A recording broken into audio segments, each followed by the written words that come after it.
L'homme du XXIe siècle. Quelles sont les nouvelles postures, les nouvelles attitudes à mettre en place? Partons du constat d'hier. Nous avions une durée de vie d'un produit qui avoisinait les 20 à 30 ans, donc il fallait pour les construire une répétition dans le mouvement. Charlie Chaplin, les temps modernes, avec une hiérarchie très organisée, jusqu'à 30 strates, un environnement très joli. Pensons aux halles entre Rungis et ce que c'était avant au milieu de Paris. On était basé sur le dévouement, sur le statut, et nous avions des valeureux. Aujourd'hui, il faut une adaptation concernant les durées de vie des produits, qui sont très courtes. Donc, des directions avec des équipes plus petites, réduites, capables de s'interchanger, capables d'être créées avec un actionnaire ou un patron non identifié. Notamment quand c'est un fonds de pension, eh bien, l'engouement des gens n'est plus là. Donc, on va créer des nouvelles directions qu'on va faire disparaître. Donc, ce qu'on veut, c'est l'autonomie. Et puis, on est uniquement basé sur les compétences. On a donc des bricoleurs qui vont s'adapter. Et demain, que va-t-il se passer? Eh bien, nous allons avoir des directions qui vont donner des ordres virtuellement. On va même parler de sièges sociaux qui seront virtuels demain. Donc, ces interéchanges se font par le virtuel. Il n'y a pas d'incarnation à proprement parler, avec parfois des personnes qui nous donnent des ordres qui ne sont pas identifiés. On ne prend plus le temps d'expliquer, de donner du sens. Et il y a des chambulements lors des fusions. Et on peut avoir des techniciens qui sont promus tout à coup patrons d'une unité. Des exemples peuvent être donnés et qui ne sont pas du tout à la hauteur car ils savent être techniques mais pas des communicants et surtout pas dans le virtuel. Donc ce virtuel peut amener, s'il y a un manque de sens, des mercenaires qui ne vont pas se préoccuper de ce qui se passe dans l'entreprise pour arriver à transformer aujourd'hui au XXIe siècle. Il faut passer par l'artistic management. L'artistic management permet d'aligner le QI, quotient intellectuel, plus le QE, quotient émotionnel. Donc on a des personnes à ce moment-là impliquées.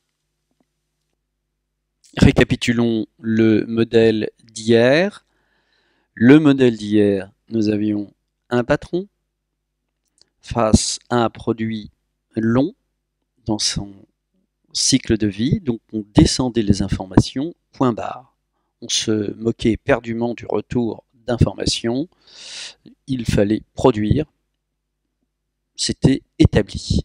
En revanche, aujourd'hui, des personnes travaillent à l'extérieur de l'entreprise, mais les réseaux sociaux, les intranets font que l'information circule sans qu'on sache exactement qui la diffuse, comment elle est diffusée, et on va se greffer sur cette information virtuelle qui est, encore une fois, pas incarnée,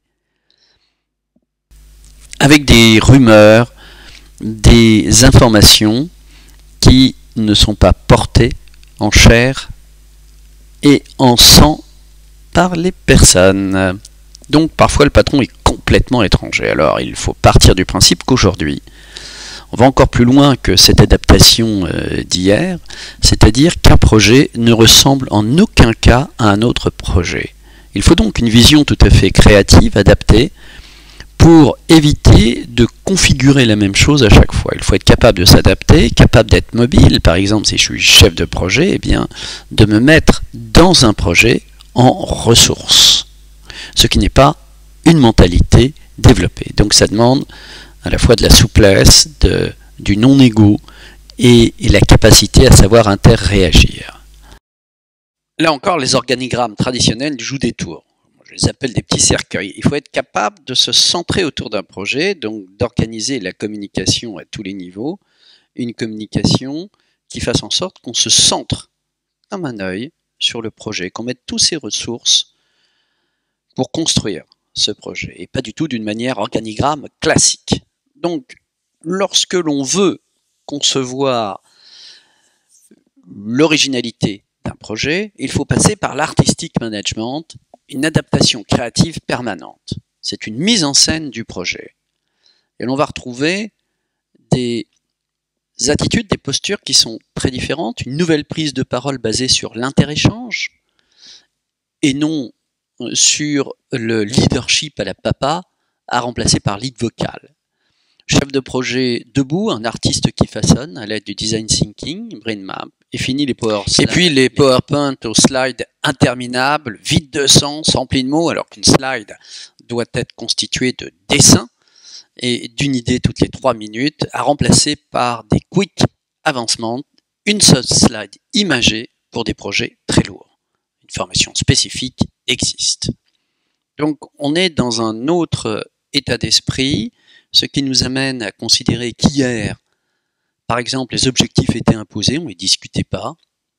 Aujourd'hui, il s'agit d'alerter soit notre patron direct, soit les actionnaires. Il faut négocier, susciter.